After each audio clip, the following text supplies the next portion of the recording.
আজ থেকেই বৃষ্টি শুরু বাংলায়। বজ্র বিদ্যুৎ সহ তুমুল বর্ষণের পূর্বাভাস রাজ্যের একাধিক জেলায়। পঞ্চম দফার ভোটের দিন রাজ্য জুড়ে ঝেঁপে বৃষ্টিপাতের সম্ভাবনা।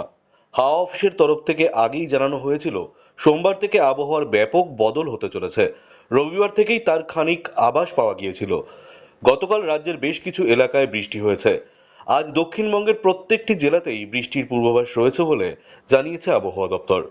তবে আবহাওয়া দফতর সূত্রে পাওয়া এই পূর্বাভাস অনুযায়ী আজ রাজ্যের কোন কোন জেলাগুলিতে রয়েছে বৃষ্টির সম্ভাবনা, এই বিষয়ে কি জানা যাচ্ছে এই মুহূর্তে জানবেন সম্পূর্ণ বিস্তারিত ভিডিওতে। তাই অবশ্যই ভিডিওটি শেষ পর্যন্ত দেখবেন এবং আপনি আপনার জেলার নাম ভিডিওর কমেন্ট বক্সে কমেন্ট করে আমাদের জানিয়ে দেবেন।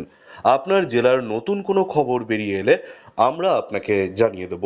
একটা ছোট্ট অনুরোধ আপনার কাছে, ভিডিওটিতে একটি লাইক করবেন এবং আপনি এই চ্যানেলটিতে নতুন হলে চ্যানেলটিকে সাবস্ক্রাইব করে পাশের বেল বাটনটি বাজিয়ে দেবেন পরবর্তী খবরগুলো সবার আগে দেখার জন্য। আলিপুর আবহাওয়া দফতরের তরফ থেকে জানানো হয়েছে আজ হাওড়া হুগলিতে বজ্র বিদ্যুৎ সহ হালকা থেকে মাঝারি বৃষ্টিপাতের সম্ভাবনা রয়েছে। সেই সঙ্গেই ঘন্টায় 40 থেকে 50 কিলোমিটার বেগে ঝোড়ো হাওয়াও বইতে পারে। অন্যদিকে উত্তর 24 পরগনার ব্যারাকপুর এবং বনগাঁতেও কালবৈশাখী হতে পারে। বজ্র বিদ্যুৎ সহ বর্ষণের পাশাপাশি ঘন্টায় 60 কিলোমিটার কিংবা তার বেশি গতিবেগে হাওয়া বইতে পারে, এমন পূর্বাভাস দিয়েছে হাওয়া অফিস। আজ পূর্ব বর্ধমান, নদিয়া, বীরভূম, মুর্শিদাবাদ, 24 পরগনায় কালবৈশাখীর মতো পরিস্থিতি তৈরি হতে পারে বলে জানিয়েছে হাওয়া অফিস। এদিন কলকাতা সহ দক্ষিণবঙ্গের সকল জেলাতেই বৃষ্টিপাতের সম্ভাবনা রয়েছে। বৃষ্টির পাশাপাশি 30 থেকে 50 কিলোমিটার প্রতি ঘন্টার গতিবেগে ঝোড়ো হাওয়া বইতে পারে। সেই সঙ্গেই রয়েছে বজ্রপাতের সতর্কতাও। আগামী বুধবার অবধি আবহাওয়া এমনটাই থাকবে বলে জানিয়েছে আবহাওয়াবিদরা। দক্ষিণের পাশাপাশি উত্তরের 5 জেলাতেও বিক্ষিপ্তভাবে ভারী বৃষ্টিপাতের পূর্বাভাস রয়েছে।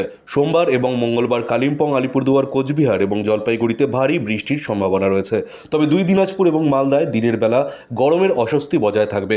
বিকেলের পর বজ্রবিদ্যুৎ সহ হালকা থেকে মাঝারি বৃষ্টিপাত হতে পারে।